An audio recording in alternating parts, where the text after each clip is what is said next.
हर किसी की life same नहीं होती। किसी को 12th के बाद नौकरी चाहिए होती है और उनको अपनी फैमिली को फाइनेंशियली सपोर्ट करना होता है। तो CSIR के अंदर आप जॉब कर सकते हैं आफ्टर 12th। वो कौन सी गवर्नमेंट जॉब्स होने वाली हैं जो कि आप ट्राई कर सकते हैं, दे सकते हैं। मेरा नाम पायल है और मैं आपको बताने वाली हूँ क्या एलिजिबिलिटी होने वाली है, क्या एज क्राइटेरिया होना चाहिए, क्या सिलेक्शन प्रोसेस होता है अगर आप 12th के बाद गवर्नमेंट एग्जाम देना चाहते हैं, CSIR के अंदर आप जॉब चाहते हैं, council of scientific and industrial research जो कि बहुत बड़ा इंस्टीट्यूट माना जाता है। तो चलिए देखते हैं।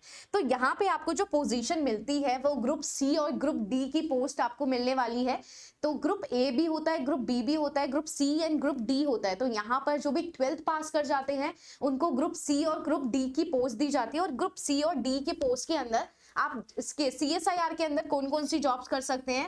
As a post of junior scientific assistant जिसको JSA भी बोला जाता है, आप ये अप्लाई कर सकते हैं। साथ ही साथ जूनियर स्टेनोग्राफर जो होता है JS, आप इन दोनों पोस्ट को अप्लाई कर सकते हैं CSIR के पोर्टल पर जाकर। तो ये कुछ जॉब्स हैं आपके पास जो कि आफ्टर 12th आप दे सकते हैं। आप अपनी फैमिली को फाइनेंशियली सपोर्ट कर सकते हैं। यहाँ पे आपको बहुत अच्छा खासा मिलता है। तो यहाँ पे आपके पास सिर्फ और सिर्फ 12th क्लास होनी चाहिए एक रिकॉग्नाइज बोर्ड के साथ, या फिर आप किसी भी इंस्टीट्यूट से अगर आपने क्लास 12 कर रखा है। प्रोफिशिएंसी इन कंप्यूटर टाइप स्पीड, मतलब आपका टाइपिंग स्पीड अच्छी होनी चाहिए। साथ ही साथ आपके पास जो स्टेनोग्राफर है उसका भी सेम ही है कि आपके पास जो प्रोफिशिएंसी होनी चाहिए स्टेनोग्राफी के अंदर से होनी चाहिए।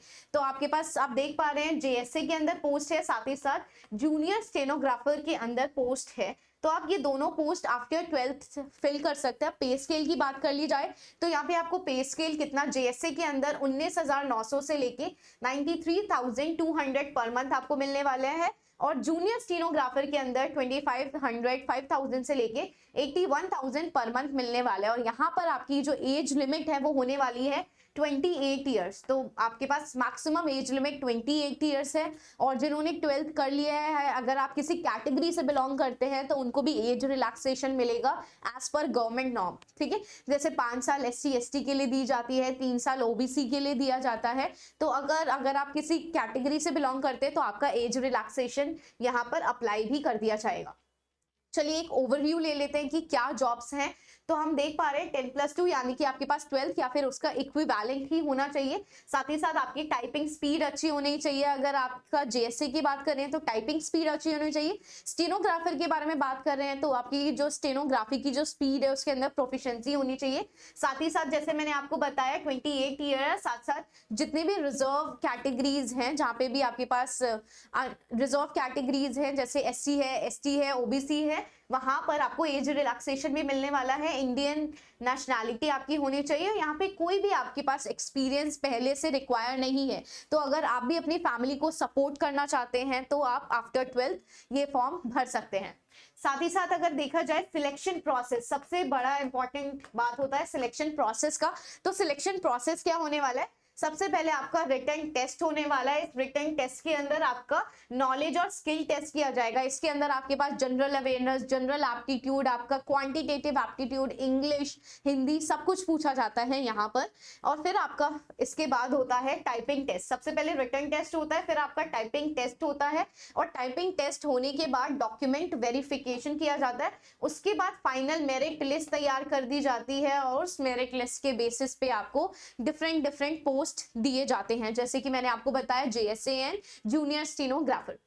तो आप कहाँ कहाँ पे जॉब कर सकते हैं, तो ये सारे के सारे CSIR के पोजीशंस हैं। हेडक्वार्टर्स बने हुए हैं, जो मेन CSIR का हेडक्वार्टर है आप वहां पे भी जॉब कर सकते हैं। और भी बहुत सारे रीजनल ऑफिसेज हैं जो कि CSIR के अंडर ही वर्क करते हैं, जैसे NGRI national geophysics research institute है, NPL है, आपके पास IGIB है, CRRI है, आपके पास NISC है, साथ ही साथ CMRI है और सेरी भी है।